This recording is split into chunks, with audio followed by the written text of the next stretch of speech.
Hi guys, Nigel here with you. Just a little quick update for what's happening. Two bits of good news and one bit of very, very sad news. I'll start with the very sad news and get that out of the way. Some of you may or may not be aware, it doesn't seem to be going around much in the press, but yesterday we lost the amazing Jim Lovell, my favourite astronaut of all time. I know that counts for diddly squat, but he was my favourite astronaut. He commanded Apollo 13.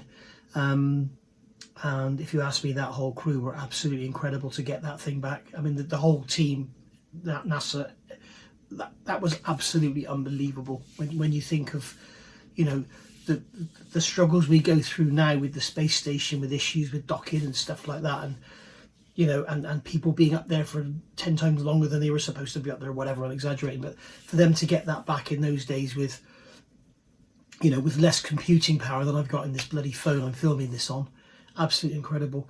And of course, I was there. The only Saturn V launch I ever witnessed was Apollo 13. I was there and felt it in my chest and saw it, and it was absolutely incredible, absolutely incredible.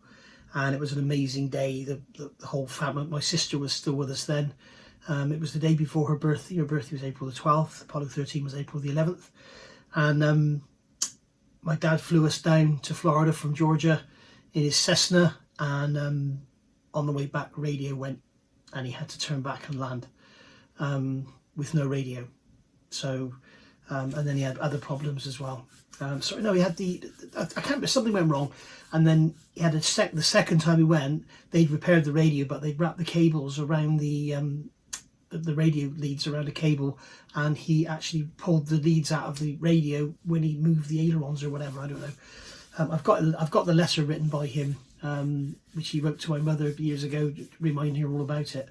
And I'll tell you the story if you want to hear more.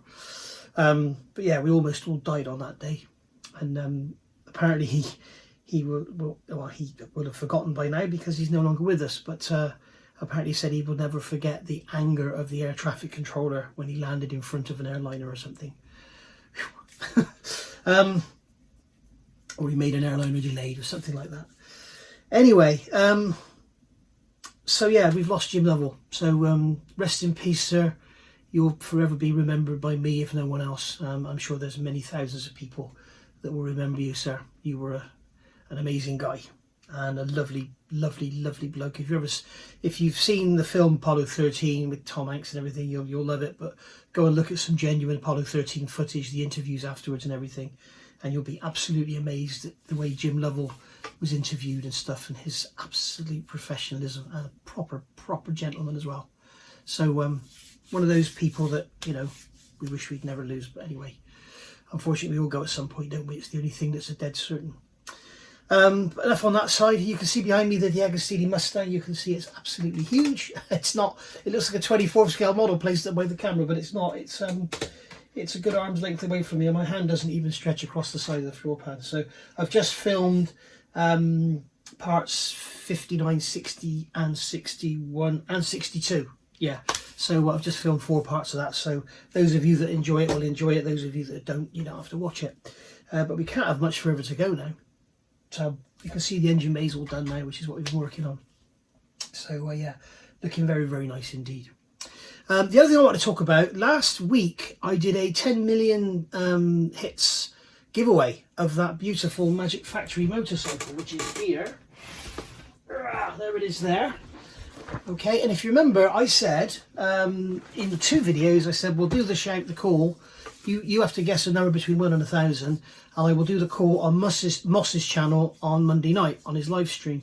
And we did it, and the number came out 256, and a gentleman called Jeff Wotton won it. But I haven't heard anything from him, so obviously he didn't watch Moss's channel. Only one person has asked what happened about it, and I'm surprised nobody else has sort of asked what's going on. But if you could get in touch with me, please, Jeff, what I need you to do is respond to this message in the comments below so I know that it's you. Because unfortunately, the way the world is these days, there are people out there that will make up an email. It'll be jeffwotton@gmail.com, and they'll try and get it off me. So that's the way the world is these days. It happened last time.